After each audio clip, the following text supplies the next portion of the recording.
So as we continue activity A of our GMOs and the environment, Gizmo, activity A, remember the question is how can we maximize corn yield using different strains of corn?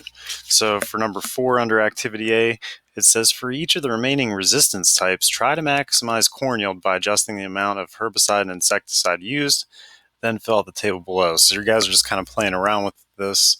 So resistance types, we want to click on herbicide, and we want to get the maximum yield. So what I'm going to do is, since we're moving on, I'm going to clear this again, that table. I don't want any data there. Go to controls, going to reset that, going to set this all to 0. So remember, the first one we want to look at for resistance type is herbicide. So we want to make sure it's definitely clicked. So now we want to play around with herbicide and insecticide amounts to see what we can get for the highest yield. So feel free to play around, do whatever you want. I'm going to see what happens if I increase herbicide with that. So we have around 7.8 tons. That's what we're interested in. So 7.8. I'm going to reset that. What happens if I have a decent amount of both? 7.6. That's not a big difference, and I think it was less, right? So if we look at the table, yeah, it went from 7.8 to 7.6. So when I increase insecticide, that didn't seem to really help out a whole lot. So I'm going to reset, play around. You can go up and down, keep playing around with these. I'm going to increase herbicide a lot. See what happens there. 9.3. Okay, so when I increased herbicide, we got a bigger corn yield. Okay, I'm going to reset that. What if I increase both of them to the max?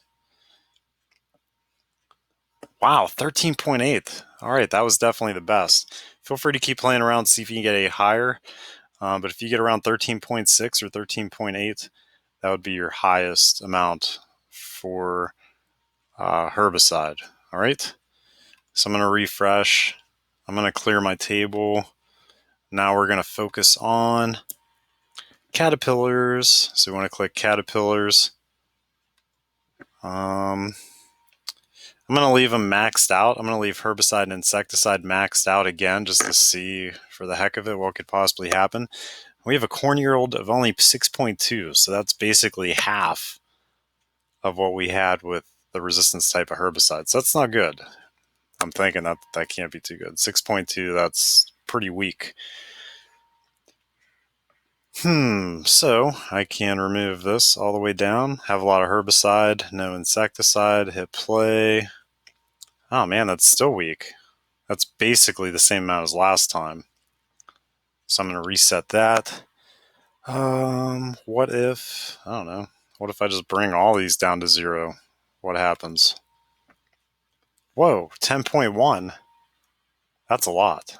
That's way more than what we had before. Just for the heck of it, I'm going to do one more. Maybe I'll do insecticide and then just a tiny bit of herbicide. And you guys keep playing around, try to get the maximum yield.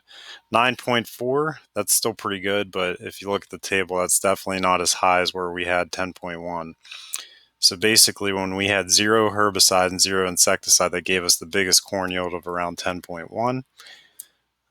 Whenever we're looking at caterpillars for the resistance type. So I'm going to clear this, go to controls, going to reset this, put everything back to 0, and the last one is caterpillars and herbicide. So feel free to play around. What if I do a lot of insecticide?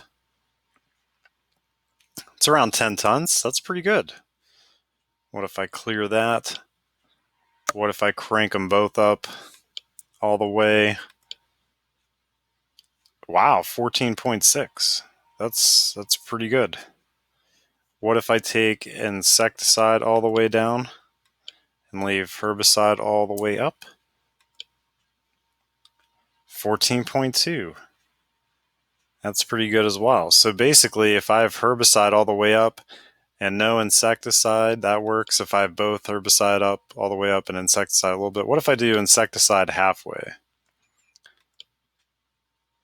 13.8, not bad. So basically, our best would have been when herbicide was all the way up and insecticide was all the way up, or when herbicide